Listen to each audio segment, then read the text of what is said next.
your life. Whether you're ready or not, sometimes it's rough. And it takes all that you've got, but he's been here, just waiting for you to knock. So take his hand and plant your feet on the rock. I want to live my life on the rock. I want to live my life on the rock. I want to live my life on the rock. I want to live my life on the rock. I want to live my life on the rock. I want to live my life on the rock. Broken arrow. Hi, welcome to Life on the Rock. Tonight our guest is Simonetta and FourEver. Simonetta Pasek, if you remember from years ago, she was on Life on the Rock 11 years ago, I believe, and love her music. And now she's back with her 4 daughters. They've produced a new album, Ineffable, and it's Sacred Polyphony. They recorded some songs for us today, and they're going to play those for you and interview them and hear what they've been up to. So good to see you, Doug. You too, Father. How have we been?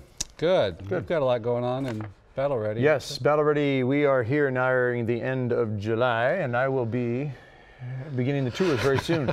Next week, I'll be in Dallas, Texas area for quite some time. Go to our website, battlereadystrong.com, battlereadystrong.com, and check out the locations down in Texas. And by the end of August, we're going to be in Louisiana, and then in September, we're in Florida. October, we are in Indiana. And it goes from there. So, battlereadystrong.com is the place you want to go to check out the details on this. And if you're interested in getting me out to do a Battle Ready rally in your neighborhood, you're part of the battlefield, your area, just give us a call or contact us through battlereadystrong.com. Love to come out. Again, it's to try to rally the troops together for prayer and scripture and understanding the importance of the spiritual fight. And we always try to end them with confessions and adoration if the priests are willing, for the sake of bringing that sacramental element into our lives, because we all could use much more of that, could we not, Father? Right. Yes, right, and Battle Ready is a language. It's how we try to communicate. Da-da-da, segue. Okay. The teaching of the faith has been around for 2,000 years. Right. Our battle is not against flesh and blood, but against the principalities of darkness, against the wicked rulers of the heavenly realms, Ephesians 6:12. And of course, 1 Peter 5:8, be watchful and alert, because your enemy, the devil, roams around like a roaring lion looking for something to devour. And Battle Ready is a way to try to communicate. It's a language which reaches some people better than others. And that's all it is. It's just what the church has been teaching. Which I know tonight is great, because our guests are going to be speaking another language, the language of sacred polyphony, music in general, and singing, and I'm excited about that. You are. Yeah, you are it's excited. I fantastic. can see that. And I wanted to mention in this opening segment, our Holy Father, for World Communications Day, has presented an address, as they do every year, and the popes always speak so eloquently, and they take it so seriously. Because technology has been growing and changing so much with social media, the internet, and it wants to be there. And our Pope Francis is calling us to be in those streets of the new media, so to speak. And he says the world is growing smaller, with this growth of technology. And he said media can help us to feel closer to one another, creating a sense of unity of the human family, in which we can truly inspire solidarity and serious efforts to ensure a more dignified life. So he says good communications help us grow closer. He said, though, he also warns that certain problems exist. He said the speed with which information is communicated exceeds our capacity for reflection and judgment. And this does not make for more balanced and proper forms of self-expression. Does not. And he goes on to talk about how we can barricade ourselves in, behind certain walls, certain sources of information, which only confirm our own wishes and ideas or political and economic interests. So he's warning us to be careful that, we can all create like an echo chamber. I know I've got like a news page on my internet, and you can, pick the sources you want and all this, and really, kind of develop the kind of world you want to just look at. Right. And so he warns us of being barricaded in. We have to be open to others. He says communication is ultimately a human rather than a technological achievement. He says we need to recover a sense of deliberateness and calm. That struck me, because you can go from story to story, and sometimes really splashy stories, that we have today, and not have that reflection he calls for, that kind of processing and to exercise judgment. you know, it can stimulate us, right? It can kind of make us be fragmented, I think, in our personality, because we're always getting these big stories and we don't have time to really think about it, process it. Right, right. And you know, the human mind can only take in so much, and there's only so much time and energy in a day, so we do need to be selective, careful with what we are taking in. Should always strive for those things that are noble and good, and try to build up the dignity and betterment of mankind, of ourselves.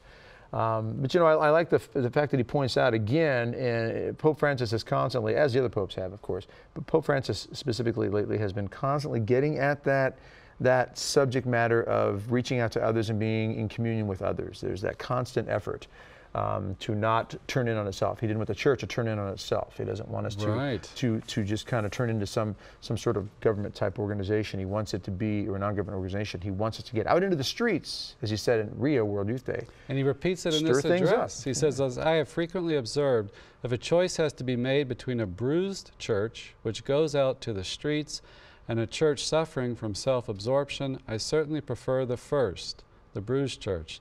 Those streets are the world where people live and where they can be reached both effectively and effectively. So the digital highways, the digital streets out there, we need to be there. And he encourages us to engage in conversation with people as much as we can, and obviously age appropriate. You know, you want to have the parents, you know, overseeing what young people are doing. But the Christians need to be out in those streets and engaging others. Well, I think it's important to remember that we're not going to put this technology away. It's not going to go, you know, in a box and be put in a closet somewhere. It's here, and it is part of our fiber for the most part. It needs to be used responsibly, maturely, and if prayer is involved, then we treat it as a tool to do what he said, communicate to others, especially the truth of the gospel and the love of God. And I like what he says in there, that communication is not a technological thing as much as it's a human achievement. Yeah. Something we do. It's how we communicate. Right. What are we doing to communicate, and what are we communicating to one another? Because ultimately he says, you know, the technology needs to serve the encounter, that we can truly love people, we need tenderness, he says. We need to be able to accompany people. And he says the digital world can be an environment rich in humanity, a network not of wires, but of people. And he draws a parallel to the parable of the Good Samaritan. He said, those who communicate, in effect, become neighbors. And he says, I like seeing this power of communication as neighborliness, that we draw along somebody, accompany them in their walk. You know, we just had a priest on last show, and he would send out a daily reflection, you know, and encourage parishioners or friends of his. That's a great way to have access to people and to inspire them. Well, and that's something I've been doing for almost 2 years now with my Battle Ready emails, sending out to people who've signed up for my emails. And it's the same idea. It's just with the language of Battle Ready, this particular approach, this initiative, is to try to inspire and encourage people. And even you get in your inbox, it says Battle Ready, all in uppercase letters there in the subject line, and then the following particular topic. And even if you delete it, it's communicated the idea, hopefully, to the people who've seen it, that we're called to be spiritually prepared for those battles that we all fight and we all face. So yes, it is just a regular way of communicating for the sake of trying to encourage one another. Really, it's along the lines of what St. Paul said: exhort one another, encourage one another, build each other up in Christ. And you know, if St. Paul would have had access to the internet, he'd have used it, and he'd used it for the right reasons. You know, Tent Builders of America or the World or whatever.com. You know, he would. You know, right? Yeah, he would have used it. He would have been out there using it for the glory of God in some way. And I'll just end on this note. He says nowadays there is a danger that certain media so condition our responses that we fail to see our real neighbor. You know, that maybe we could stigmatize certain groups, or we could prejudge people. I notice this in myself in my own work as a priest. Sometimes, you know, you can get into the media and you can see these polarized groups always battling it out, and miss sometimes people in front of you that are hurting, and they want to know the truth, they want to know the gospel, but we might come in with certain categories and prejudgments about where they're at, and they're not there at all. That's what we might see in the media. But, you know, the normal person in the pew or whatever, you know, he needs tenderness, he needs mercy, he needs God's grace, he needs the gospel. So we need to be aware of how the media conditions us and how we view people that we meet in everyday life. Amen. So we're going to take a short break. We'll be back with Simonetta and FourEver. Don't go away, back in a moment.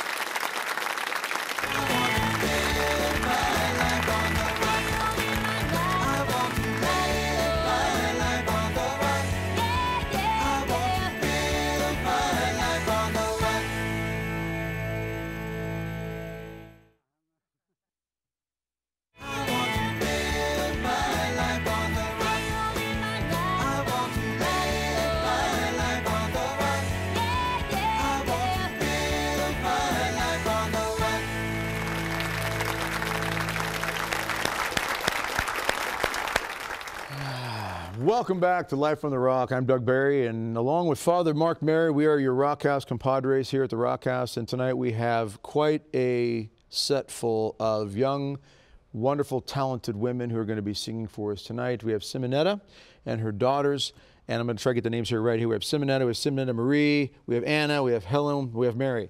Did I not get through that right? Good.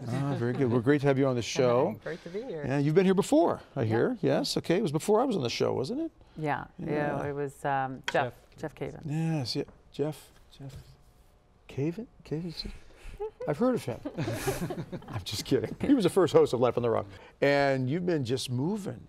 You've been really moving some hearts and some lives for a long time. Simonetta, give us a little background about what brings you to the Rock House right now. Well, actually, what brings us here is now I'm singing with my daughters.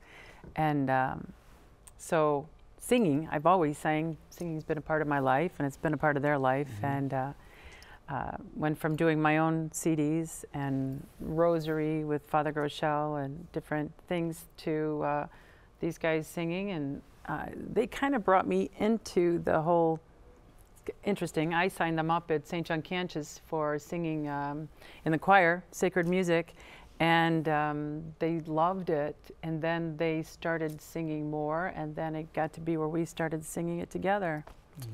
And so that's kind of how we ended up doing what we're doing. And you had a nice story about Eucharistic adoration too in your own faith journey. Yeah. Which is really neat about one of the songs we're doing, Tantum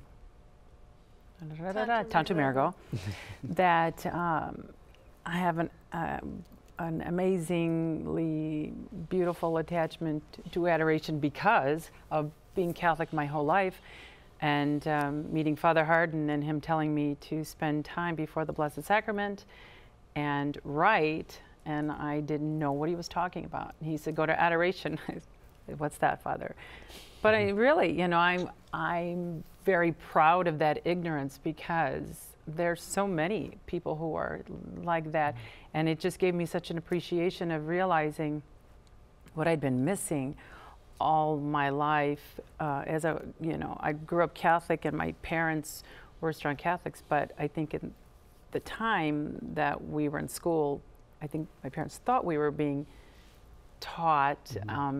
Am I like sinking this deeper? No. I was realizing, you know, it's change in the church, and so I think some things got a little watered down, and I think everybody thought that we knew what we were praying, and my parents thought that's a nice way of putting it. Some things got a little watered down. Yeah. That's probably not quite exactly what happened, but it's a nice way of putting it. The battle ensued, right? And you had people out there who wanted to throw the beauty, certain aspects of the beauty of the church out. Right. Let's change the churches, let's smash the statues, let's get rid of the Latin. We don't need adoration. What's this rosary situation thing? Right, which I didn't know how to pray the rosary. And you're like many Catholics who grew up just kind of getting the basics, but not all the basics, and not some of the most vital, important basics, such as adoration before the Blessed Lord. But you talk about Father Hardin. For those who aren't maybe aware, this is Father John Hardin, and he's a bit of a spiritual giant in many respects in our country. And you knew him very well then. Yeah, he was kind of our spiritual guider as time went on, because I started writing music and spending time before in adoration when he says to go before our Lord tonight on the retreat. And I went to adoration, he told me what to do, and I just burst out in tears, and it came to me. I went, oh, there you are. You know, how did I forget this was you? Jesus, that's what, okay. Just didn't want you to not know who I'm talking about. And just from there, it just went, and I started writing music before the Blessed Sacrament, and that's how music writing started. I would just go pray and write and pray and write, and But what you just said there, I think, is a very personal expression coming from the real heart. You know, there you are, and really, it really brings Jesus to the person that he is. He is the person of Christ, and there's something about that, you know, he's not this distant God. He's there, and he's omnipresent, and he's just powerful, and he wants to have that eye contact with us. And you know, in speaking of that, you know, you mentioned Tantum Ergo. We have wonderful music we get to share with the audience tonight that the five of you recorded earlier today. And the first one we're going to go to is a piece, Tantum Ergo. Do you need to set that up at all? I mean, a little bit about it. I mean, it's a very beautiful historic song of the faith, traditional song. And you guys want to talk about it. Simonetta, Marie, why don't you share this with us? Well, it's the same lyrics as everybody sings in many different melodies of Tantum Ergo in for benediction.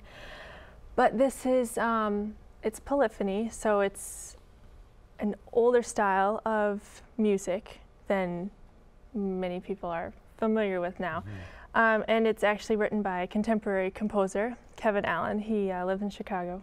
And we came across him, well actually Anna found his music by going to a concert, but then we met him at a sacred music colloquium that we went to a few years ago, and he gave us he actually taught us some music, and we got to sing it for him, and he showed us how he wanted us to sing it, and then we asked him if we could record it, and he said yeah. So this piece is actually something composed by him? By him, yes. Excellent. And it sounds, it sounds like it was written many years ago, but it's actually someone living now. Beautiful. It's from a set of 12 pieces that he did called Motecta Trium Vocem, and it's 3-part motets. Try to say that 3 times fast. Okay. All right. Yeah. Well, let's enjoy this experience, ladies and gentlemen. Tantum Ergo by Simonetta and her daughters.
That's very impressive, ladies.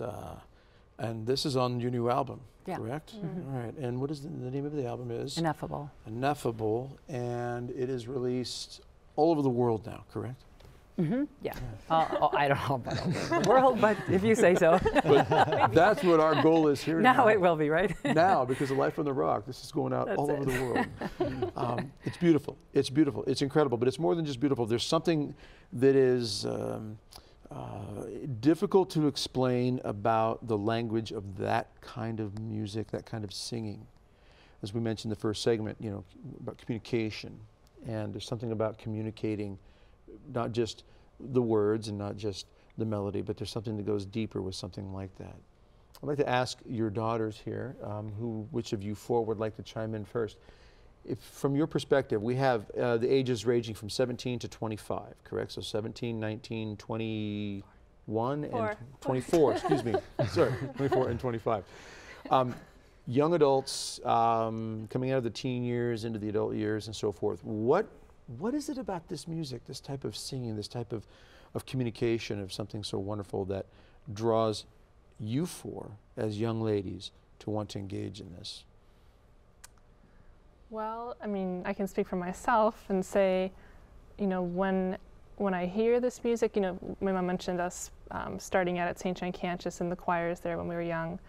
and getting to sing sacred music, it really just sort of lifts you from inside and makes you feel closer to God. So, and it works that way too, just from experience when you're listening to it. So, you know, when we sing this kind of music, it's like we're experiencing being closer to God ourselves, as well as, you know, giving that experience to others as they get to listen. That great explanation. All right, you three get to chime in too here. Yeah. Let's go with. Okay, well, I do agree. Like, I was thinking the same exact thing almost. So yeah, what she said. Sort of, no, whatever she said. No, I mean just that part that, you know, lifts your soul, and it's kind of hard to describe. You kind of have to be in it, you know, hearing it, and it's fun to sing because, you know, there's all the harmony and everything, right. And you know, I Sometimes guess it's not. I mean, I love it, but. It's exciting too to be part of something beautiful, isn't it? And in seminary we sang with some big choirs in the seminary, and it's like at the end of it you say, I mean, I can't believe I was part of something so beautiful. Yeah, once it's all working and going along, it's kind of forget you're singing and it's just happening. And you're like, wait, we're singing. But yeah, that happens sometimes, you know. Yeah. But yeah, it's just something unique about it. It's very sacred. I think what you kind of nail it on the head there when you say it's difficult to explain, because it does it transcends sometimes, you know, verbal explanation. Well, there's a little funny thing. When we started at St. John Cantus, that was pretty much our first experience with Latin Mass. I mean, they have English Mass and Latin Mass, but Anna especially, and myself, we didn't go, like, it was different. We didn't really like it. Actually, and we wanted to there. leave, and we're like, let's go to a church that has, you know, nice music and fun kind of stuff. And I said no. you said no, and then so then we joined the choir. Mom says no. And then it was just like, I don't know, there's such a connection to the beautiful reverence in the Mass, whether it's their English or Latin Mass, accompanied with this sacred music. And that's their goal there, is the restoration of the sacred, which I think that really means something for us too. And we try to bring that out. I like that term, and you mentioned that before the show, restoration of the sacred. I think there's something important about restoring the sacred. And the sacred is important. It is very, very critical to who we are as human beings. Helen, speak from way back there. What is it like to be part of something like this? Something so beautiful and uplifting.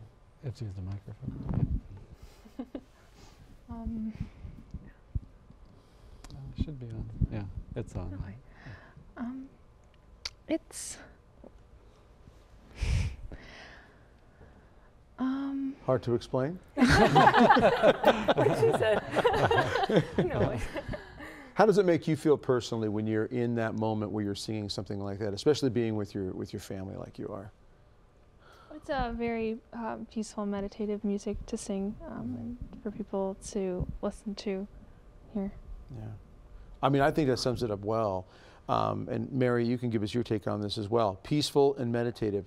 And again, a couple of words that we don't hear a lot about in today's world, and we don't really sense sometimes. We can go an entire day, like you were saying earlier, Father, in the first segment there, is that we can get ourselves locked into our news reports and just kind of block ourselves off.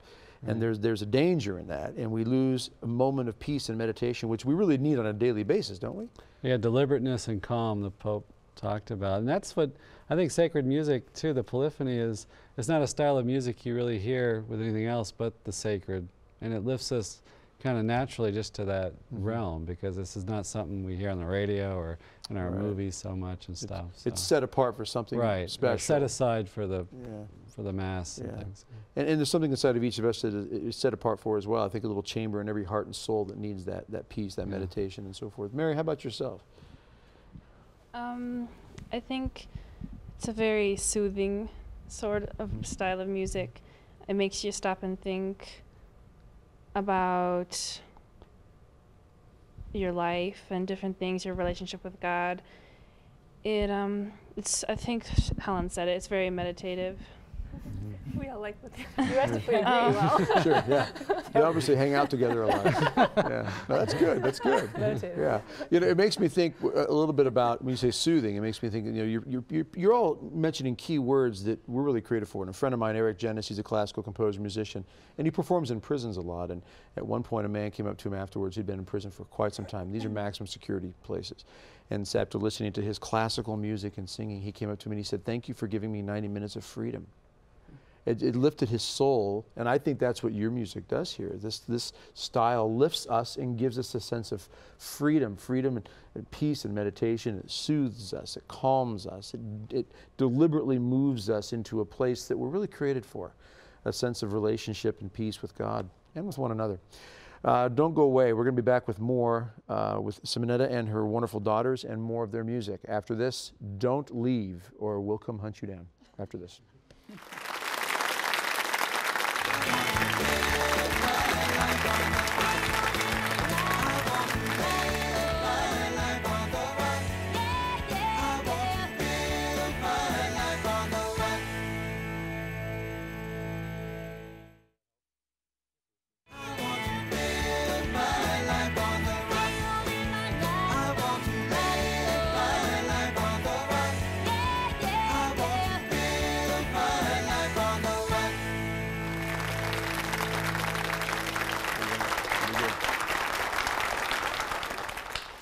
We're back. Thanks for being with us. Life on the Rock. Doug Barry here along with Father Mark, the Rock House compadres.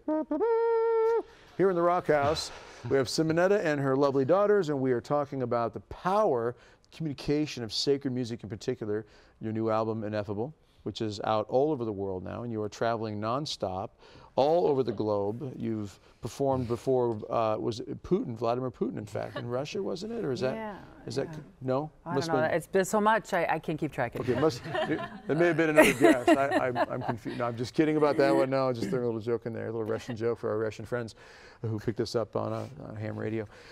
So tell us a little bit about your ministry as a family. You do a lot. This is not, you're just not going out there singing a little bit here and there. You are rolling and going out there with ministry. Tell us what your whole family's involved in, the different areas. Well, we sing, and we also... And very well, by the way. Very well, yes. We passed the test. The audience loves it, yes. And we have several ministries that, a dance and theater art troupe, art center. And we all teach and perform, and it's kind of complicated, but Anna conducts and musical aspect, and then these three teach dance, and I teach the theater part and the dance, and we kind of put it all together and put on 7 Last Words of Christ during Lent, or with the orchestra and that's her part, and we'll put on a show at Christmas time, like the conversion of Scrooge, and so we have all these students who come and their parents, and we sing and dance and act, and so that's that part. That's our art center, and then this is like sort of separate kind of from that. But there's more. The St. Philomena. Oh, and the St. Philomena Foundation too. Yeah, that's kind of really where it all started, because when I had my reversion and we started praying, and then doing more prayer and novenas, and then just people were asking us to record the music, and I thought, really? You know, I was going to just stay home and be a homeschool mom and bake cookies. That's all I wanted to do. Okay, so, well, God, don't ever tell God what you're going to do. Never, never, never, never. Or you tell him really big stuff. So if you don't really want to do that stuff, he goes right on here. I'm learning. So yeah, then the St. Philomena Foundation started as a way for us to record Catholic music. I started recording Catholic music because of Father Hardin. Remember the whole adoration thing. And so then the foundation started for us to be able to have this music to give to everyone as evangelization tool. And then, did I touch on everything? And the St. Philomena chords. Now, St. Philomena is not an incredibly well-known saint. And to my understanding, she was not known a whole lot about it until St. John Vianney did a lot to make her very, present to the world. Right. Can you give just a brief background of St. Philomena and why you chose her to be the patroness of your foundation? Well, she actually chose us, Okay. I think. Because when I started praying in the beginning of our reversion, a friend of mine told me, you should wear the St. Philomena cord and pray this novena. And I thought, well, okay, I'll pray it for 54 days. And it was the St. Philomena novena prayer. And it was during that time that my husband joined in, and while we were praying that, this good friend of Father Hardin's, who was his eye doctor, decided to become a nun. And then she had donated, which I think is good to say this right, yeah. She had donated, it's like, maybe I'm getting too comfortable, I don't know. So anyway, she had donated to our foundation for us to get started with our music. And that was the sign that, well, during that novena to St. Philomena, that's what we were going to name it after her. So she kind of But we do have a CD if you want to learn about forward her. on that. You have a CD on? Yeah, on her. Dr. Mark Miravalli does a beautiful talk on her and explains all about her and how she's very strong in the church and St. John Vianney and everything about her. You can get it from us. It's great. Yeah, there's a great story of St. John Vianney and a statue of St. Philomena that he had on a chest of drawers in his room, and the devil lit his room on fire one day. Just lit it on fire, doing nothing else, and poof. And the fire was burning along, and it got to the chest of drawers, and it burned up to the statue of St. Philomena and went out. So she definitely was very near and dear to St. John Vianney's heart, and tremendous devotion to purity through St. Philomena. A lot of people have found. Which has been fantastic. Now we're going to be getting to another piece in just a moment here. Agnus Dei, I believe, is what we're going to be hearing. Okay. And before we do that, I want to just kind of introduce this idea, and then after the piece, come back and talk a bit more about this, the importance of sacred music for a heart and a soul. I mean, we talked about how you all feel when you sing it, when you're engaging in it and so forth, but why is it so critical? Why is it essential to mankind even that we have the sacred, first of all, sacred art in general, and why music in particular? Because you're all vehicles of God's grace using this. Not everybody has a talent that you have to sing like this. I've tried. I'm not even close to this. Not even close. I emphasize that. The gift that you have is something that can just instantaneously put somebody's entire spirit at rest and at peace.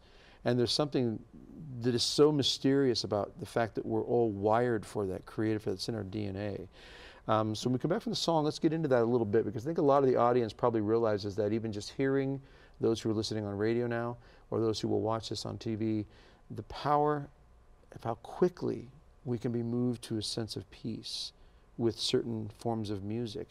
But set up the Agnus Dei if we could, and we'll get into that subject after the song. Well, you actually picked this one. You heard this one. Go ahead. Yeah, we were actually in Florida visiting the, what's the shrine? I'm trying to think of the shrine. Oh yeah, Our Lady of Queen of the Universe in Florida, in Orlando. And we were there for Sunday Mass, and they had this professional choir singing for the Mass, and they did this one piece, Agnus Dei, and it was really, really beautiful. So afterwards, I went up to the organist. I said, "Oh, what's that piece?" And he's like, "Oh, it's by Kristina Vasiliskaite." And I was like, I'm sorry. Well, he didn't exactly. Did you stutter when you just said that? So I heard the name, and I said, "How do you spell that?" He's like, "Let me get it, because I can't spell it." So he showed me. And I said, "That's Lithuanian, isn't it?" He goes, "Yeah." I said, "Well, we're Lithuanian." He's like, "Oh, that's nice." He wasn't so. Didn't mean much to him. No, but to us, that's neat. Does, because it was a really beautiful piece, and so I took a picture of the musics, and we got it and learned it, and ended up putting it on our album. Got the permission to do that, and it's really beautiful. And Kristina Vasiliskaite, she's also, like Kevin Allen, another contemporary composer, only she doesn't live in Chicago. She lives in Lithuania. Okay. And she writes other music, as does Kevin Allen, in that style. She has a whole mass that she's written, and other pieces, an Ave Maria, some other things. These are the elements that I think are preserving our world more than we realize. They're fighting in their own right for beauty, to preserve, and as you mentioned, restore the sacred. So let's take a listen and experience this fantastic piece by Simonetta and her daughters, Agnus Dei.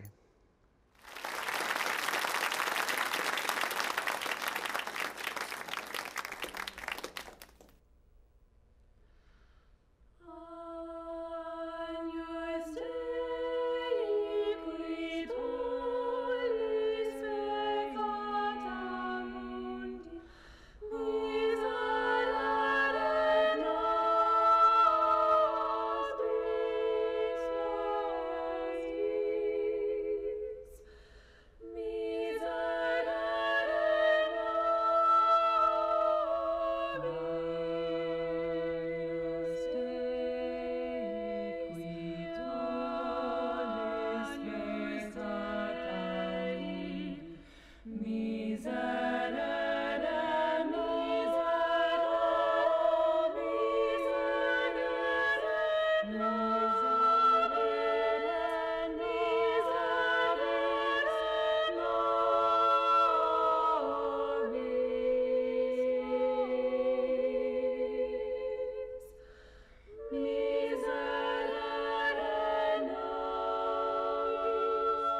good. I like that. Another beautiful piece, another beautiful sound. Now, before we went to the piece, I did kind of pose this, a little deeper question, I guess, as to what is it about the human heart? What is it about how we're created and what is written in our DNA, if you will, that we are so easily or quickly triggered that a sound like that within a minute, 2 minutes can move us to a whole different place, sense of peace, a sense of even maybe a deep mystical challenge of some sort. What do you think is a good answer to that question? Well, you guys were saying something I missed, so I don't want to repeat what you had no, said.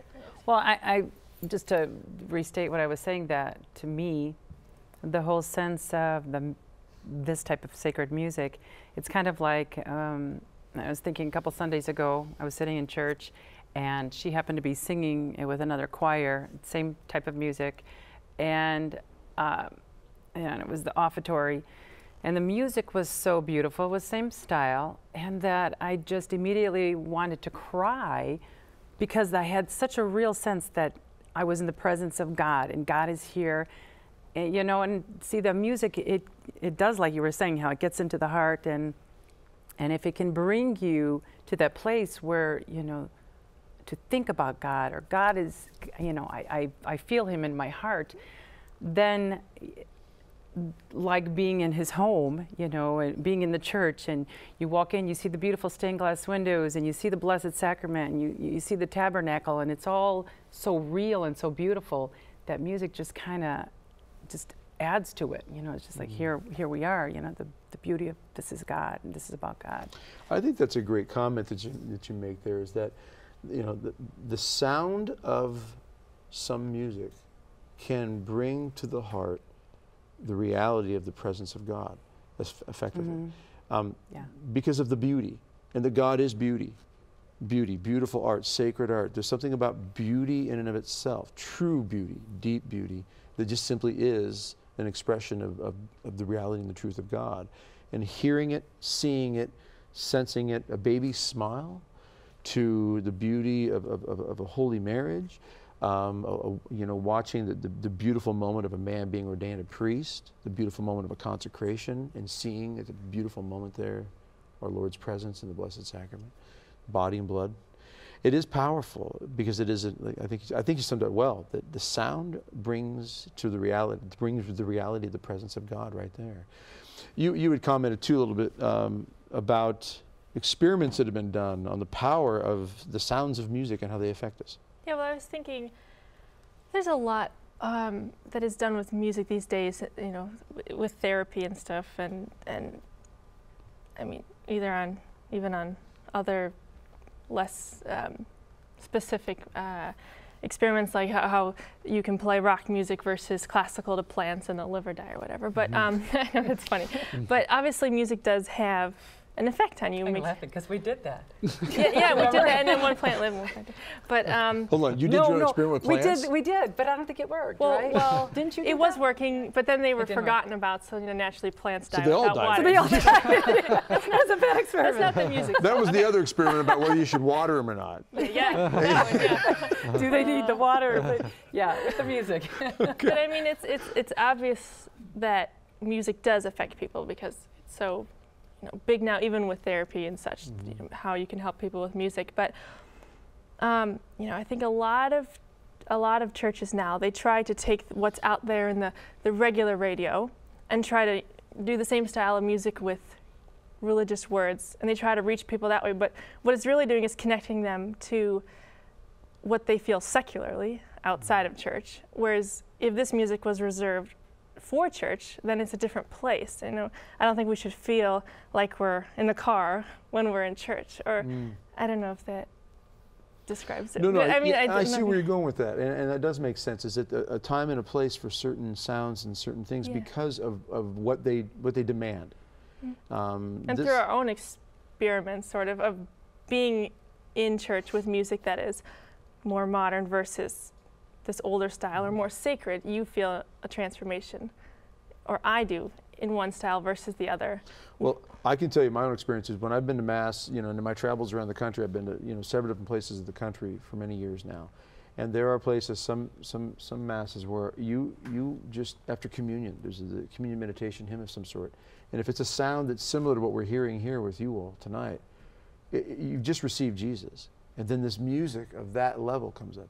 And you do cry. You are moved to tears in your eyes and in your heart. There's something that just elevates everything. And it's unspeakable in the sense that words can't necessarily explain all of this. It's ineffable. It's ineffable. That's right. That's right. In fact, there's a new album out, Father, called Ineffable. That's right. It's all over the world. It's all over the world. Exactly. We discovered that here tonight on Life on the Rock. We're going to run to a break, and when we come back from the break, we're going to have a little more with Simonetta and her daughters, and we are going to have another wonderful piece of music that they'll perform for us. Don't go away. Back after this.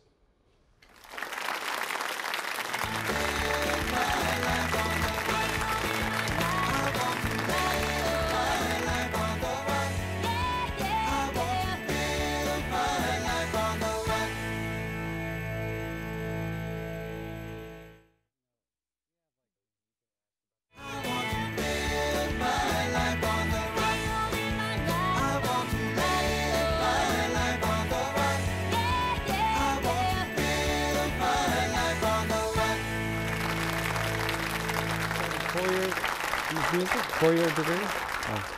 Welcome back to Life on the Rock. We are in our fourth, final segment of the show. Third segment with Simonetta and her daughters, and this new album, Ineffable, which has been released all over the world, we hear lately. And fantastic music, but this is not all that you do. We know that, and we're going to talk a bit more about that. We got the piece we got coming up in a bit is a little different, but still wonderful. And we're going to share that in just a little bit here. But Father had something he wanted to chime in here. Well, I know you kind of just quickly mentioned it, but you do orchestral arrangements and part of the art theater company? Yeah, I conduct. So when we do the performance, The Seven Last Words of Christ, I'll conduct a 50-piece choir, vocal soloists, and a small orchestra. Have you studied music, or how did you learn? Yeah, I studied piano performance and conducting, and my sister Simonetta studied vocal performance. We both went for music. Oh. Like a college program? Or yeah, well, she started at Roosevelt University in Chicago, and then we both then finished off in North Park University, also in Chicago. Yeah. So your plans for the future, you want to do even more with that? And yeah, well, I mean, like, we're doing a lot of what we wanted to do. I actually have a church. I work at St. Lucy's in Bridgeport, and so I'm organist there. And well, I think we mentioned you sing at St. John Cantus now. I sing at St. John Cantus. I mean, aside from singing with us, I also sing solo. Well, I went to school for singing and sing opera and classical music, but also really love this, harmony. Oh, you studied voice, which included opera singing. And who is the soprano on there? We heard a really high. That would be her. That's right. Okay, that's great. Well, I know we're going to go to another piece called O Shenandoah, and this is obviously not a sacred piece of music, but anything you want to say about O Shenandoah? Well, other than just a traditional, wonderful folk song, isn't it? Because when some of our concerts that we'll do, we don't only just do sacred music. So sometimes there's a combination of that, or just pieces that are just good pieces. And that particular song is a song that Simonetta and Anna learned, and really liked that song, and people really interesting. We'll sing it somewhere. We could be in Peoria, and they'll be out on the boat, all these young people, and they're singing it, and they just everybody seems to love that song. And I'm just thinking, it's just it's I never realized how many people. Do you like that song? I heard the rock version years ago. The rock version of it, and, on YouTube. I'm just kidding. I'm just kidding. I've never heard a rock version of it. But killed your plan. well, let's go to the audience who is not aware of O Shenandoah, and I don't know where you've been, what planet you've been living on. If you don't know about O Shenandoah, how dare you? Here it is right now. O Shenandoah.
There you go. Excellent. Great job.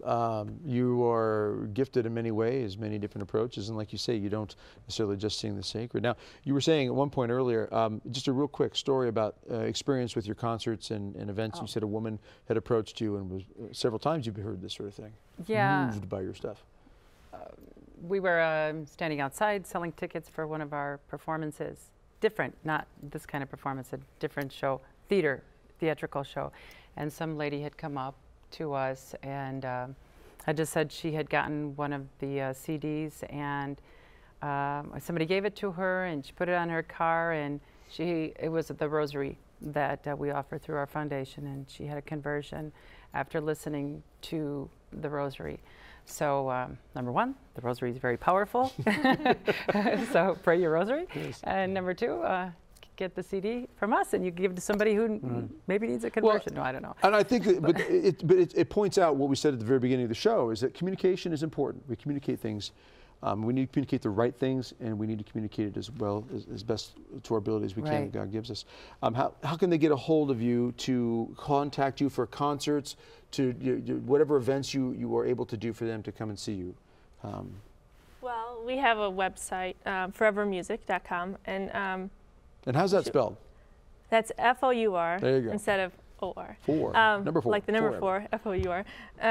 Evermusic.com. And there should be a contact on there. And so, we'd like to do concerts. Yeah. Anywhere. We'd be happy to travel. We have a Facebook really page. Yeah, FourEver Music Facebook. Yeah. Right. Okay.